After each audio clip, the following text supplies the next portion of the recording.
अब कुछ है। और मैं लोकसभा चुनाव जब अभी हम समाज पार्टी के खाते में विधानसभा की सीट फिर से सीतापुर के सिधौली विधानसभा क्षेत्र से बहुजन समाज पार्टी के प्रत्याशी डॉक्टर पुष्पेंद्र पासी अपना नामांकन कर वापस लौट रहे हैं और आई इंडिया से खास बातचीत के लिए मौजूद हैं। हम जानेंगे कि सीतापुर में बहुजन समाज पार्टी ने प्रत्याशियों को अगर देखा जाए तो सबसे बेहतर देने की कोशिश की है। कोई प्रोफेसर है, कोई विदेश से लौटा है, कोई डॉक्टर है। ऐसे में आपको क्या लगता है कि जनता क्या अच्छे प्रत्याशी की जो तलाश में रहती थी वो बहुजन समाज पार्टी ने पूरी की है? मेरा नाम डॉक्टर पुष्पेंद्र पासी है। मैं राजनीति में आने से पहले एसोसिएट डीन था। तिलका माझी एग्रीकल्चर कॉलेज का मैं फाउंडर एसोसिएट डीन हूँ और मैंने एक और एग्रीकल्चर कॉलेज बैद्यनाथ धाम, आप लोगों ने सुना होगा, देवघर में, वहाँ पर भी मैं एसोसिएट डीन था। लेकिन अभी मैं नौकरी छोड़कर पॉलिटिक्स में आ चुका हूँ और बहुजन समाज पार्टी के प्रत्याशी के रूप में 152 सिधौली सुरक्षित विधानसभा क्षेत्र से आप लोगों के बीच में हाजिर हूँ। पुष्पेंद्र जी, सिधौली विधानसभा क्षेत्र में आपकी प्राथमिकताएं क्या रहेंगी? मेरी पहली प्राथमिकता यही रहेगी कि सिधौली में सबसे पहले शिक्षा व्यवस्था जो है उसको सुदृढ़ किया जाए, कोई भी शिक्षा से वंचित न रह जाए। मैंने लास्ट टाइम भी आपसे बात हुई थी तो यही कहा था, शिक्षित सिधौली विकसित सिधौली। अगर हम सबको शिक्षा दे देंगे तो विकास ऑटोमेटिक हो जाएगा। उसके बाद हम लोग स्वास्थ्य को भी फोकस करेंगे और जो सबसे बड़ा मुद्दा है बेरोजगारी का मुद्दा, अगर बहन जी की सरकार आती है तो हम लोग युवाओं को ज़्यादा से ज़्यादा रोज़गार देने का काम करेंगे। तो शिक्षा पर फोकस है। डॉक्टर पुष्पेंद्र पासी का बहुजन समाज पार्टी से सिधौली से प्रत्याशी हैं और आपको बता दें कि आपकी पत्नी आईएएस हैं और शादी के बाद आईएएस बनी हैं। आपका मूल मंत्र है कि बहू हो या बेटी, उसे शिक्षित करना अनिवार्य है और उन्होंने आत्मसात करके दिखाया है कि कैसे अपनी पत्नी को शादी के बाद आईएएस तक पहुंचाया। तो क्या कहना चाहेंगे उन बहू और बेटियों के लिए? आपका संदेश क्या होगा? मैं सभी लोगों से ये गुजारिश करूँगा कि अगर आपके घर में कोई भी लड़की शादी करके आती है तो आप उसकी शिक्षा में बाधा ना बने कि शादी हो गई। कई बार ऐसा होता है हमारे समाज में कि अब शादी हो गई है, अब पढ़ने की ज़रूरत नहीं है, नौकरी करने की ज़रूरत नहीं है, तो ये गलत चीज़ है। आप उनके सपनों को मारिए मत, उनकी हत्या मत करिए, उनके सपनों को उड़ान दीजिए, उनको सपोर्ट करिए, उनको पढ़ाइए और आप रिज़ल्ट देखेंगे। हमारे यहाँ जैसे मेरी पत्नी की बात आपने की तो हमारे शादी के बाद ही वो आईएएस ऑफिसर बनी। जी पुष्पेंद्र जी, एक चीज़ है कि बहुजन समाज पार्टी ने सीतापुर में, आपने भी महसूस किया होगा, जो प्रत्याशी उतारे हैं, आप स्वयं में डॉक्टर हैं जो नौकरी छोड़कर राजनीति में आए हैं, इंजीनियर है आपके बगल में तो कोई प्रोफेसर है, और जनता सवाल करती है कि अच्छे प्रत्याशी दीजिए। अब बहुजन समाज पार्टी ने ज़्यादातर अच्छे प्रत्याशी जब उतार दिए हैं तो जनता से आपकी अपील क्या होगी?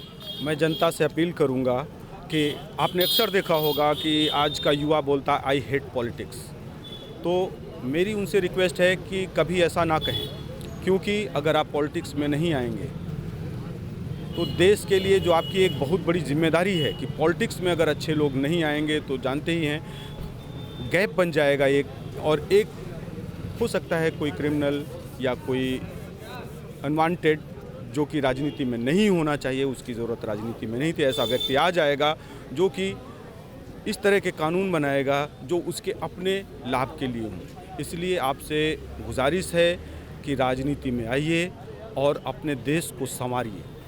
पिछले जो आपके यहाँ से विधायक रहे सिधौली से, जी, बहुजन समाज पार्टी के रहे और फिर वो सपा में आ गए और सपा के विधायक रहे, उनकी सरकारें भी रहीं। राजधानी से पास में है सिधौली। क्या आप मानते हैं जितना समुचित विकास होना चाहिए वो विकास हुआ है?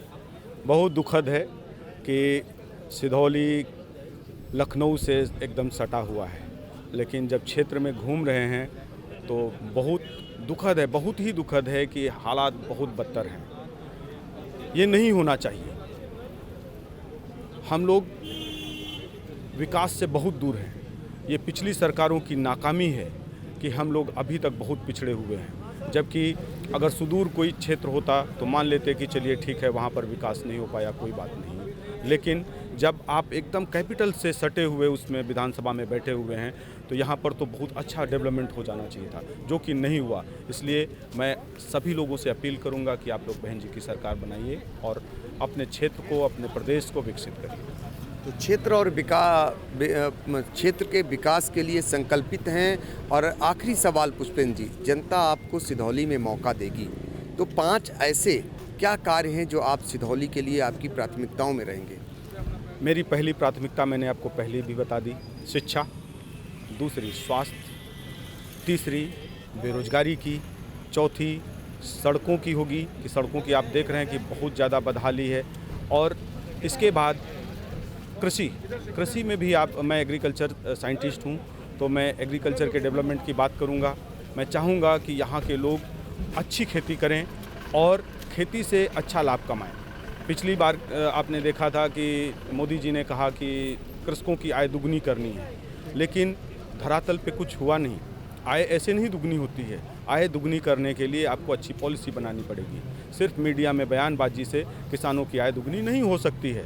अगर आप धरातल पे काम करेंगे, उनके आय को दूना करने के लिए उनको जो है सहयोग करेंगे, इसके लिए आपको छोटी छोटी प्रोसेसिंग यूनिट लगानी होंगी। हमको सेकेंडरी एग्रीकल्चर की ओर बढ़ना होगा। अगर हम इस तरह से कुछ कर पाते हैं तो आय आप दूनी कर सकते हैं। अदरवाइज़ खेती तो उतनी ही रहेगी, आप उसको खेत नहीं बड़ा कर सकते हैं। लेकिन जब खेत नहीं बड़ा कर सकते हैं तो फिर हम इनकम कैसे बढ़ाएंगे? इनकम बढ़ाने के लिए हमको सेकेंडरी एग्रीकल्चर, मतलब हम प्रोसेसिंग की ओर बढ़ेंगे। अगर हम किसानों के प्रोडक्ट को प्रोसेस्ड कर देंगे, उसकी कीमत आप देख रहे हैं ऑटोमेटिक 2 गुनी, 3 गुनी, 4 गुनी हो सकती है। तो मेरा फोकस फिर इसके बाद एग्रीकल्चर पे होगा। मैं अपने क्षेत्र के किसानों को जो है खेती के लिए जो है प्रेरित करूंगा कि अच्छी खेती करें, ज़्यादा लाभ कमाएं। तो प्रोफेसर की नौकरी छोड़कर राजनीति में उतरे बसपा के सिधौली के प्रत्याशी पुष्पेंद्र पासी जो 5 प्राथमिकताएं बता रहे थे और उनका फोकस खेती के क्षेत्र में ज़्यादा है, शिक्षित हैं और उन्होंने ये नहीं बताया कि दोगुनी आय कैसे करेंगे, पूरी बात बताई कि दोगुनी आय करने का क्या माध्यम हो सकता है। वो दावे नहीं कर रहे हैं, ये उनका सुझाव भी है। सीतापुर से आई इंडिया के लिए कैमरामैन विभू शुक्ला के साथ पंकज सिंह गौर।